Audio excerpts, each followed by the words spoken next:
빡세고 시간도 끌고 해서 아주 마음을 졸였던 우리 국본의 민주웅 총장 이 자리에 모셔가지고 한 말씀 듣도록 하겠습니다. 네, 민주웅 총장님, 네, 보시죠. 네. 네, 잘 들리세요? 네. 많이 덥습니다. 진짜 폭염의 덕이네요. 지난주에는 그 발전기가 잘 들어갔는데, 지금 2019년 20, 21, 22, 23, 24, 약 2년 동안 고생이 없었어요. 근데 이제 오늘 갑자기 엔진은 돌아가는데 전기가 나오진 않아요. 그러니까 아무래도 그 전기를 측정하는 그 장치가 문제가 있는 것 같습니다. 아무튼 내년 초에 수리를 해서 다음 주에는 문제 없도록 하겠습니다. 원래는 이 자동차 엔진으로 해서 인버터로 해가지고 나오는 그 시스템이 되어 있는데 그조차도 현재 오늘 안 되더라고요.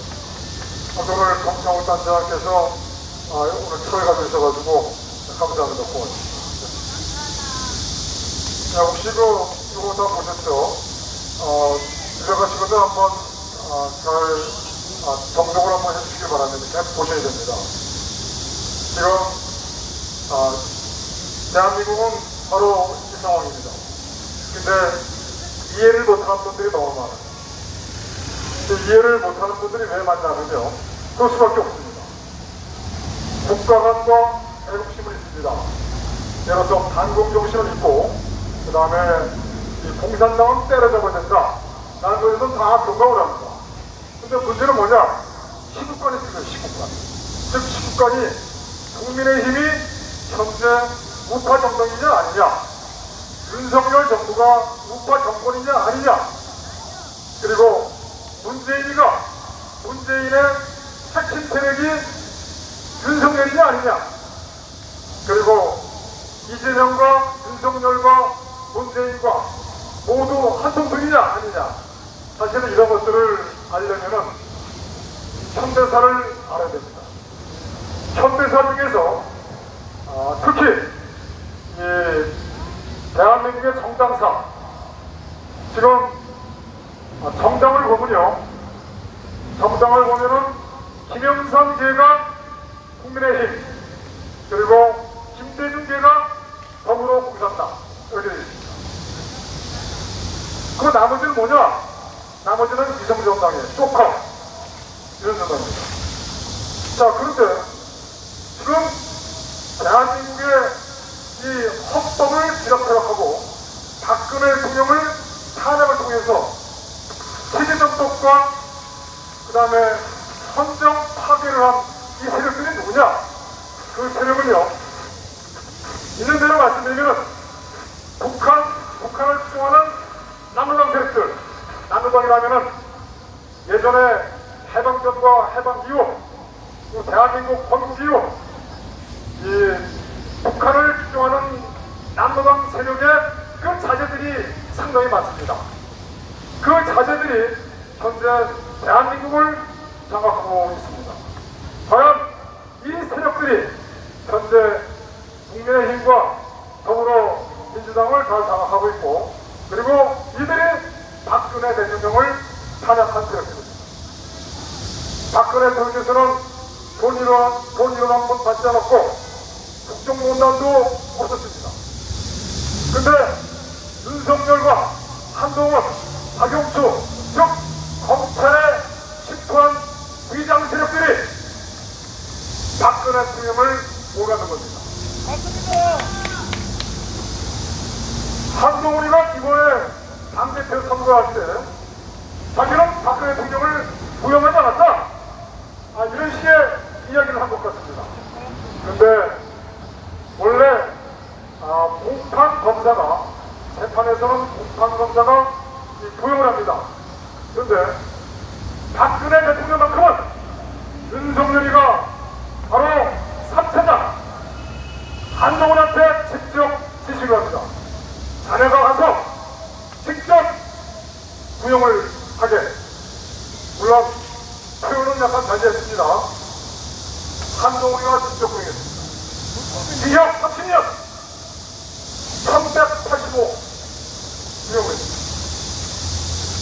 그러고서 자기가 안 했다. 거기서 나오는 목소리는 AI가 만든 그런 목소리다.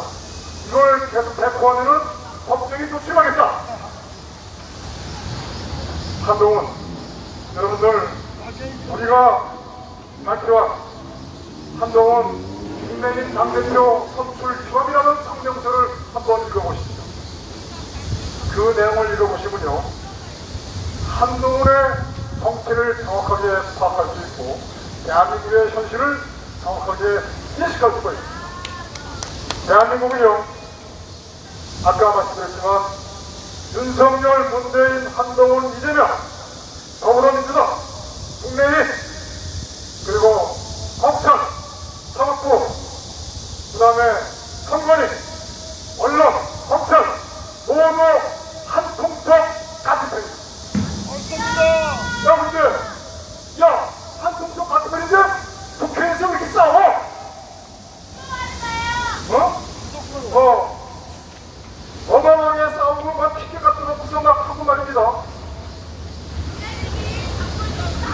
그리고 한동훈이가 김건희 문자를 씹었다 하면서 막 공격하고, 정청래가 지금 그 차상병 문제 가지고서 막 그러고, 지금 뒤죽박죽입니다. 뒤죽박죽인데 원칙은 뭐냐? 가는 길은 대한민국 적합니다. 이들은 그동안 우측으로 일곱, 좌측으로 2, 3도를 해오면서 지금까지 대한민국 적화시키는 그 상황까지 오게 된 겁니다. 한번 우리가 대한민국의 적화가 됐는지 안 됐는지를 우리가 한번 얘기 나눠보십시다.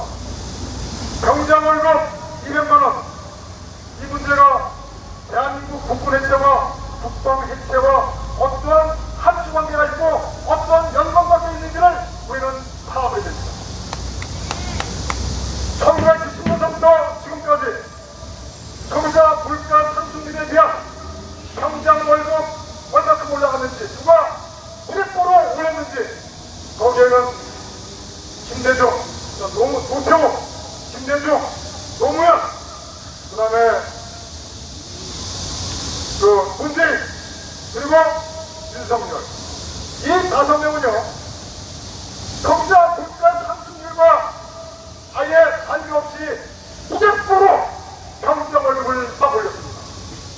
하물며 윤석열은 대통령 선거를 한답시고 공약으로, 이거 공약이야, 병장 월급 200만원을 약속을 했습니다. 병장 월급이 200만원 되면 어떤 결과가 나올까요? 초급 타사문이 194만원, 그 다음에 소위 초봉이 114만원 똑같습니다. 그러면 병장 월급이 200만원 되면 유기질세가 시켜줄까요? 지금 RFC 지원자가 없습니다. 기다립니다. 하사관이 그만둡니다. 그 다음에 부대장, 중앙급 지휘관들이 그만두고 있어요. 이거 하나만 가지고서도요, 야, 저들이 상당한 전력과 전술을 저들이 교사하고 있구나. 예를 들어서 이제 병장 월급 200만원, 내년은 확실하게 200만원 됩니다. 200만원 되면 이제 하사관도 올려줘야죠, 유관급도 올려줘야죠, 더 나와서 영관급도 올려줘야죠. 그렇게 되면은 많은 대한민국의 국방 예산 중에서 많은 부분이 인건비로 하게 됩니다. 인건비로 하게 되면 우리가 신무기도 개발해야죠. 기존의 무기들을 유지보수해야죠. 그 다음에 또 기존 무기에 또 계속 구입해가지고 또 보수해야죠. 그 다음에 그 이외에 여러가지 연구개발 비용도 어마어마합니다. 미사일도 구입해야죠. 탄약도 구입해야죠. 탄약과 미사일도 100년 됐다고 주는 게 아닙니다. 항상 전투태세를 만들기 위해서는, 준비하기 위해서는 항상 쓸 수 있게끔 새로운 신제품으로 바꿔줘야 됩니다. 여러분들 거의 다 군대 갔다 오셨을 겁니다. 군대는요, 시스템 조직입니다. 예를 들어서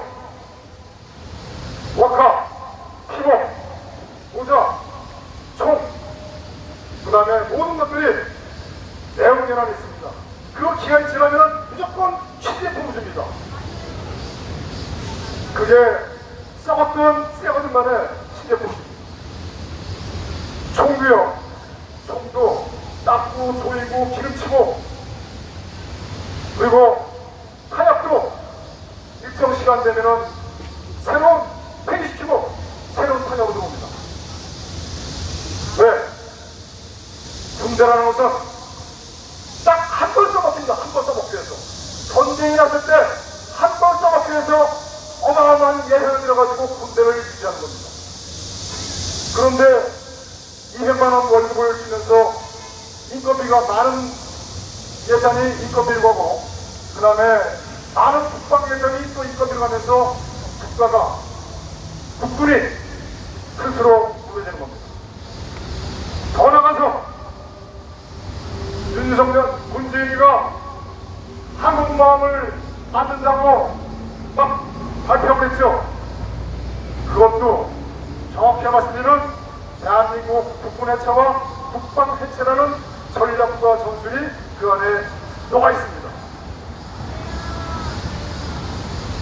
제가 말씀을 드리려는 취지는요, 대한민국은 지금 이제 대혼돈의 대혼란의 전국입니다. 선거만 보더라도요, 우리가 불조심, 꺼진 물도 다시 보자. 그리고 국방도 간첩이 들어올까봐 우리가 철조망도 계속 조사하고 다시 보고,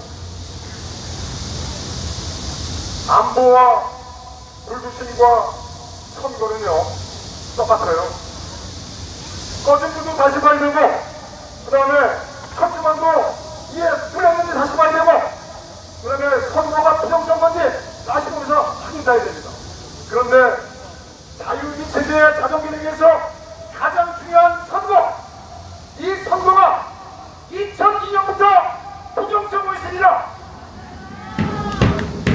2002년도 당시에 한나라당 전자 개표기로 완전히 노무현에게 됐습니다. 이제는요, 저들이 대놓고 백제라 부정선거하고 있습니다. 부정선거는 대통령이 목숨을 걸고 자기가 부정선거를 수사하지 않으면 안 됩니다. 그런데 대통령이 우리 편인가요? 우리 편 아닙니다. 요번에 방통위원장 이진숙 여러분들 보시면서 내려봐 좀 느꼈죠? 기분 좋죠? 그러나 그거는 제가 아까 말씀드렸던 우측으로 일보 가는 그 상황에 그 이상 그 이하도 아닙니다. 그러면서 이들은 좌측으로 2보 3보로 갑니다. 좌측 2보 3보 가는 게 뭡니까? 첫 번째 부정선거! 부정선거를 바로잡지 않으면 이 나라 구하지 못합니다. 그리고 지금 그동안에 인구가 어마어마하게 감소했습니다. 마무리 짓도록 하겠습니다. 한번 보시고요. 그리고 지금 보니까 국번만 많이 나오셨어요. 다른 데는 많이 나오질 않으셨습니다. 지금 부정선거를 규탄한다고 특정 단체에서 하는 것 같습니다. 저는 이렇게 말씀드리고 싶었어요. 4.15 때 규명도 하지 않고 막수당놈들이 지금 또 부정선거를 막겠다고 규명했다고 나와가지고 국민을 기만하고 속이는 게 이게 이치에 맞는 거예요? 아주 나쁜 놈들 아닙니까? 국민을 그렇게 속여먹고 앵놀이하고 국민을 갖다가 그렇게 기만했으면 더 이상 저들은 나와서는 안 됩니다. 그런데 지금 부정선거로 국민을 기만하고 속이고 있어요. 정말 심각하죠? 저기 용산도 윤석열 지키기 그 집회도 사람들이 얼마 안 나오고 있습니다. 물론 폭염의 더위가 더 크겠죠. 그러나 본인들도 느끼고 있습니다. 이게 윤석열 지키기 집회하는 게 맞는 건가? 정상적인 사고의 사람이라면 그걸 느낄 겁니다. 자, 저쪽에 광화문! 이제 전 목사라는 사람이 그동안 윤석열 지키기 집회를 하다가 이제 부정선거를 요새 하고 있어요. 아무래도 기존의 이 가두리 세력의 정체성과 명분이 떨어지다 보니까 이제 그 대타로 나온 것이 아닌가 이렇게 생각이 듭니다. 자, 이 나라를 구할 수 있는 길은 무엇이냐? 이 나라를 구할 수 있는 길은 딱 한 가지입니다. 한 가지! 대한민국에 모이는 것밖에 없습니다. 여러분들이 대한민국 나오신다 해가지고 우리가 돈이 영원을 누리고 우리가 명예를 얻는 거 하나도 없습니다. 우리는 그냥 어슴입니다. 여기에 10,000명, 10,000명 나오십시오. 나라 구합니다. 그리고 10,000명, 10,000명 나오죠. 박근혜 대통령도 나오십니다. 위험에 의해서 관리를 받고 계신지 모르겠지만 한 가지 확실한 건 박근혜 대통령은 감금상태 계십니다. 이 태훈이에는 그 어떤 것도 답변을 줄 수가 없어요. 2017년 10월 14일인가요? 박근혜 대통령이 재판을 거부하면서 하신 말씀, 내가 30년을 먹든 40년을 내가 깜빡있든 이게 중요한 게 아니라 자유대한민국을 반사하는 게 중요하다, 이렇게 말씀하셨습니다. 그런데 그날 그 시점 이후에 박근혜 대통령의 메시지는 하나도 없습니다. 박근혜 대통령은 대통령실입니다. 박근혜 대통령은 박정희 대통령의 딸이십니다. 이 안에서 용광로가 끓고 용암이 용수를 치는 그러한 어마어마한 분노를 일으킬 수 있는데 왜 그렇게 하지 않을까? 제가 봤을 때는 회고를 보십시오. 그리고 독포스트 할 때 그 상황을 보십시오. 정상적인 상황이 나오려면 독포스트를 대구에서 마시라 서울에서 하십니다. 그리고 300명 제한이 아니라 1,000명, 10,000명 제한을 딱 풀었을 것입니다. 왜? 말이 와서 박근혜 대통령을 지키려고 영어야말이 박근혜 대통령의 주가 올라오고 종북 좌익 세력, 국가 탄핵 세력들이 바로 벌벌 떨 거 아닙니까?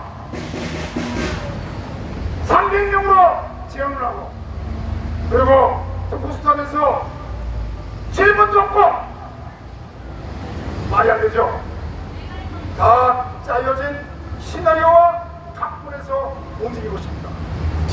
우리가 역지사지고 만화교회 우리가 국가마당 탄핵세력 윤석열, 한동훈, 문재인, 이재명뿐만 아니라 남로당 세력이라 하더라도 박근혜 대통령한테 양을 베깁니다. 안 그렇겠어요? 박근혜 대통령이 시퍼렇게 살아서 무릎 두고 이 기청관저에 나오셨다고 하지만 지들이 오음을 저릴 거 아닙니까? 대한민국 헌법이 살아있습니다. 대한민국이 헌법이 살아있기 때문에 우리는 자유대한민국을 바로 선댔어. 우리는